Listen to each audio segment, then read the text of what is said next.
In today's video, we are talking about how many calories a man should be eating to lose weight. We're going to go through a few things. So we're going to talk about the energy needs of men, what energy needs men need to survive, what I've learned over the years coaching men about what targets they should have for weight loss, and a few other geeky bits. If you've not seen any of my videos before, my name's Lindsay Wilson. I help busy people, men and women, lose weight.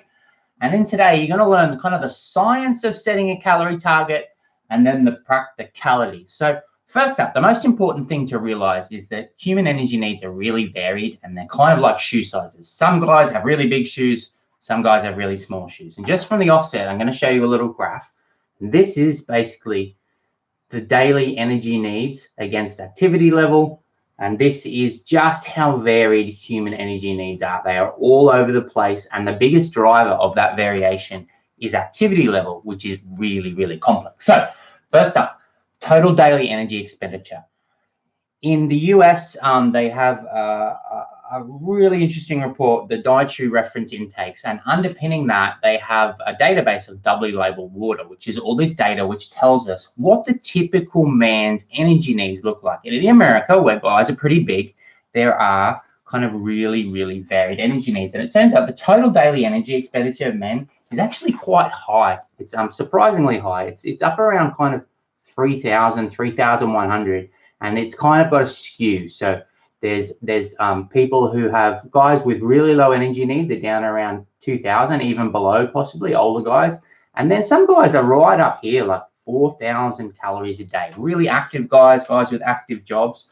So we know that the kind of typical range for a guy's energy needs is somewhere up here, somewhere around 3,000.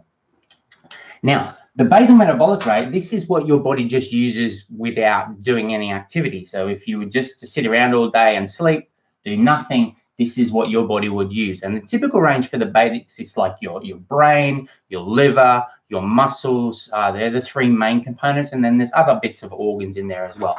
And this turns out to have a much tighter distribution, around 1,700. Most guys fall between 1,500 and kind of 1,900, with the mean being kind of 1,750. So I'm just going to call it 1,700 because that gives you a pretty good kind of idea. So guys are in here.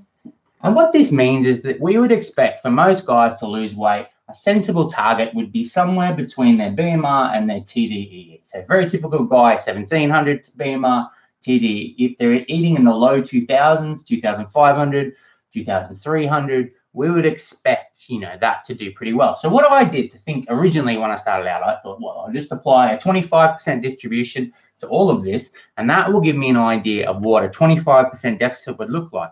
And what it actually tells you is that most guys should be able to happily drop weight kind of between 2,000 and 2,500 pretty easily, really. So here we go. You can see that between 2,000 and kind of 2,600 is where the bulk of the distribution lies for what you would expect for a 25% deficit. But in reality, it works out a little bit differently because people are not very good at tracking. And people really don't have much of an idea of what they're putting on. And people need to see results pretty early on. So with guys that are kind of from the physique world and they put every bit of food that they eat on a food scale and they're tracking their macros, you can often get away with much less aggressive targets, setting quite high, up 2,800 calories, 3,000 calories, 2,500 calories, works a treat.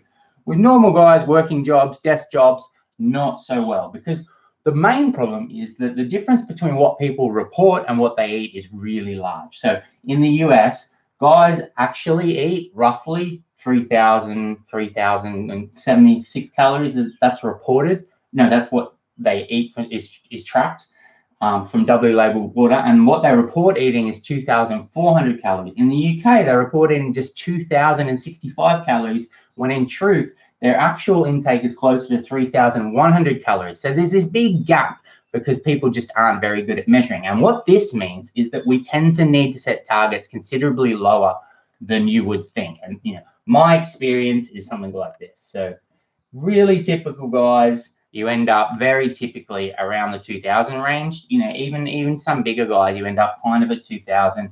Guys with a bit healthier energy expenditure, something like 2,300.